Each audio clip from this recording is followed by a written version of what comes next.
birthday parties. Look, to be honest with you, I need to give an introduction to the answer.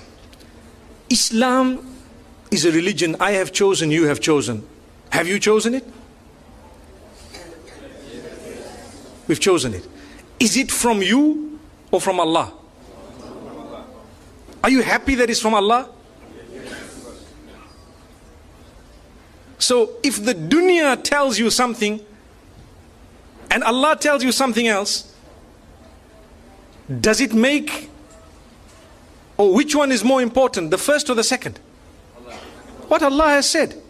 So even if the whole world is doing something and we are taught that this is not supposed to be done in the deen, we should not be feeling it hard in our hearts to say, Allah, if I die today, I know that I chose to be a Muslim and I chose to worship you and I know it's your rules.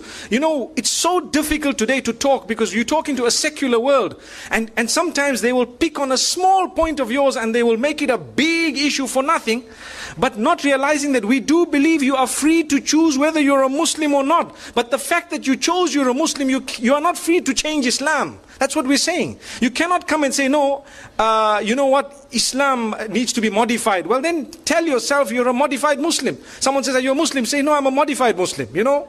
So people know.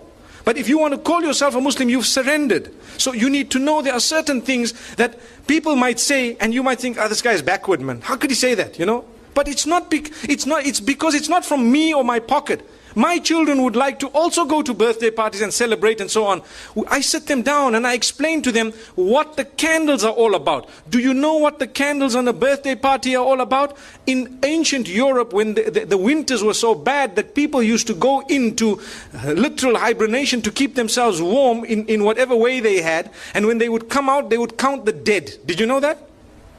They would count the dead.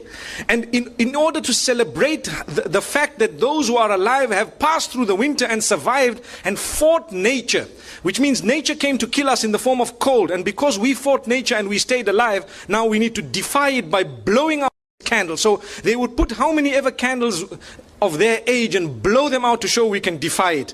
It's something that we believe is rooted in the medieval Europe.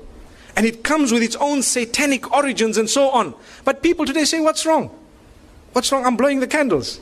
But you don't realize it's like an act of worship of the pagans. And we're saying, you know, and people have made it a culture and a tradition. The same applies to so many other things. You know, like Valentine's and so on. People start saying, but what's wrong? How come these people, you know, you're not allowed to show your love?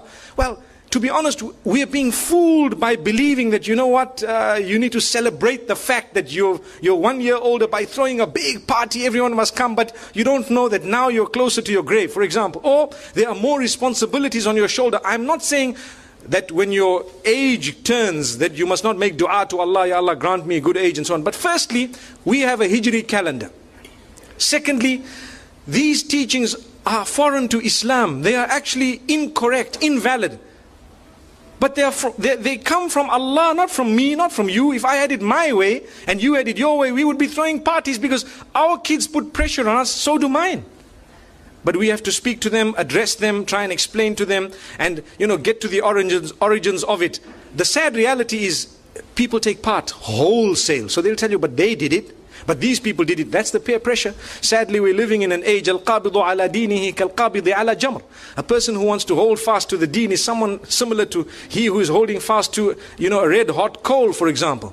So you find even families which are supposedly religious, you know, they have these big birthday parties and so on, whereas it is Islamically incorrect. Wallahu a'lam. Allah knows best. Like I said, I've given you a little introduction before I gave the answer. There are more important things we could do, you know, than that. It was for a good cause, and Allah reward you. Jazakumullah khair. Wa sallallahu wa sallam wa baraka ala nabina Muhammad. Subhanallah bihamdihi, subhanakallahumma bihamdik. Nashhadu an la ilaha illa anta nastaghfiruka wa natubu ilayk.